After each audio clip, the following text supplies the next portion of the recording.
Hey there, you looking kinda cute. Please consider subscribing and check out our Patreon for more. Enjoy the video. I was a teen and lived with my mom and my 13 and 19-year-old sisters. Dad left when I was 3 years old and never came back. Mom worked to take care of us, and we got by, but we weren't exactly rich. Sue, who was 19 at the time, was pretty good at sewing. She would make or fix her own clothes and sometimes fix up something for Aaron or me. This saved Mom money, which we liked. When Sue was making or fixing something, she would sometimes ask me to try it on so she could pin it. Sue and I were about the same height and weight, but Aaron was very small.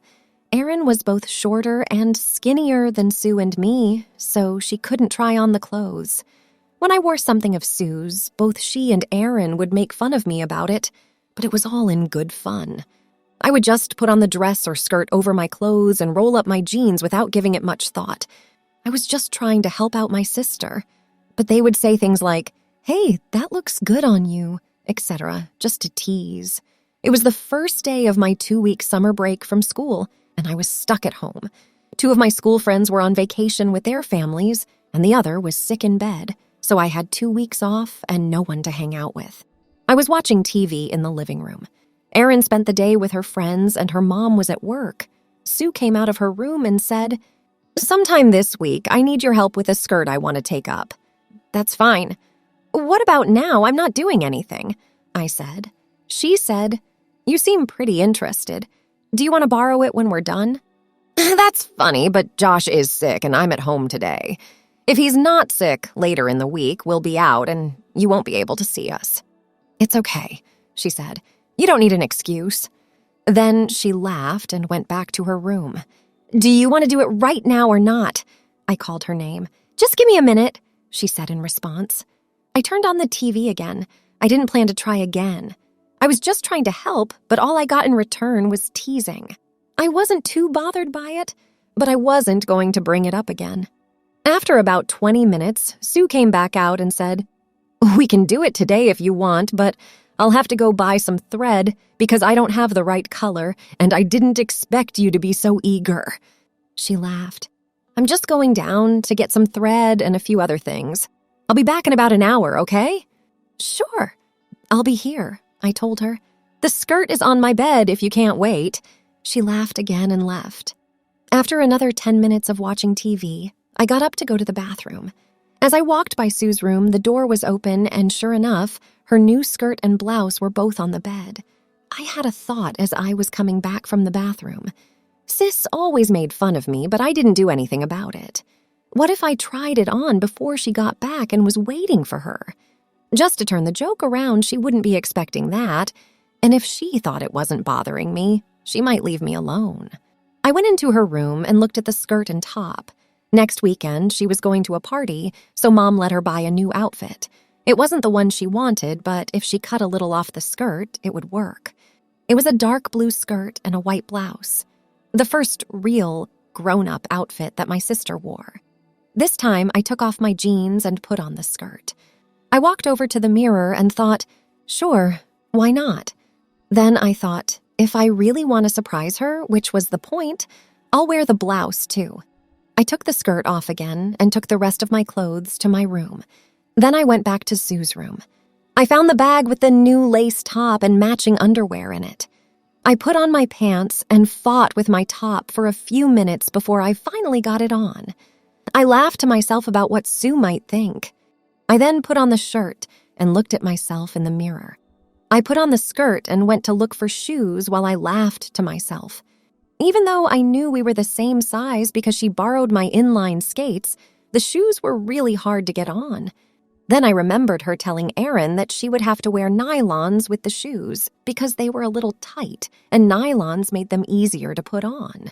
I went to the dresser and found some nylons. I put them on and tried the shoes on again, just like I'd seen my sister do. This time, they worked. I checked the time. Wow! It had been a little over an hour, so she should be back soon. I went back to the living room and had a minute to think. I decided to sit in the chair with my back to the door from the hall and wait for Sister to come right into the room before she saw me. Erin usually sat here, and when I sat down, I saw that she had left her nail polish on the side table from the night before. I opened the nail polish and sat there carefully trying to do what I had seen my sisters do many times. I was laughing to myself because I knew Sue would be home any second. When I heard a key in the door, I had just finished one hand and was about to start the next. I took a deep breath and tried to look serious, but I was laughing inside at what she was going to say. I decided it would be easier if I didn't look at her, or I'd start laughing, so I focused on my nails and waited for her to say something. I heard footsteps come into the room, and then someone said, "Hi, sis." I stopped because it wasn't Sue, but Erin. Then someone said, "Oh my God." And then people laughed. When I looked up, I saw Erin with 3 of her friends, one of whom, Jody, was in my class at school. By this time, they were all laughing. Jody said, "Nice outfit." And everyone started laughing again. I couldn't think of anything to say or do, so I just sat there. Sue did show up a few minutes later, but I didn't even notice. Sue said, "Hi, girls," which was obviously meant for Erin and her friends. "What are all of you doing?" Erin said. "We're going to see a movie and then go to Jody's."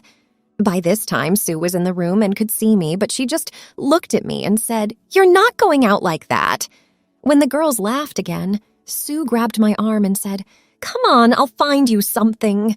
Since Erin walked in, I hadn't said a word and still couldn't. I felt so bad about myself. "What's going on?" Sue asked when we got to her room. I told her what had happened, and she just laughed and said, "So now all the girls think you are a crossdresser." "I guess so," I said. "Well, you're not going to wear that before I do, so let's look for something else." "Why not?" I asked. "They're leaving anyway." But Sue didn't care and just kept looking. She gave me a pink lycra top and a denim skirt and said, "Here, keep the shoes and undies on for now, but put this on." I just wanted to turn back time and get out of this situation, but I didn't know what to say or do, so when my sister left and shut the door, I changed. I went back to the lounge, hoping that Toa girls would have left, but they were still there. Jody said, "It's about time. We need to move quickly or we'll miss the beginning of the movie."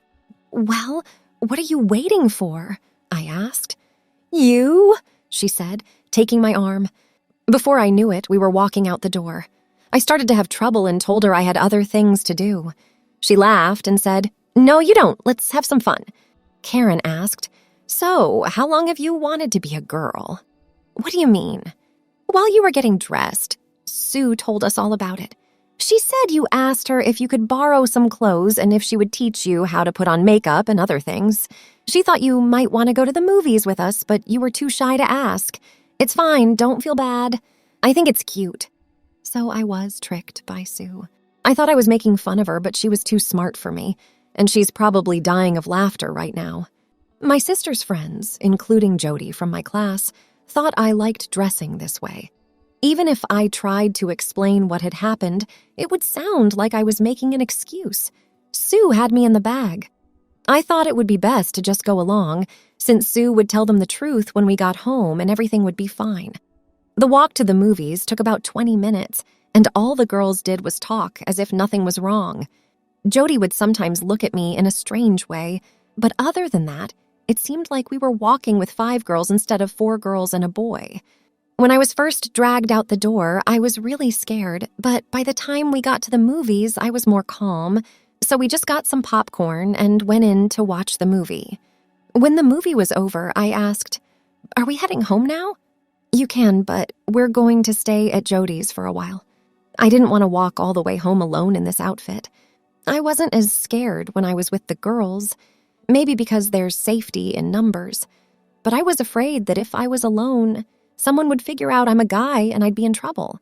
We hung out at Jody's house for about an hour, looking at girl magazines and talking about clothes and other things.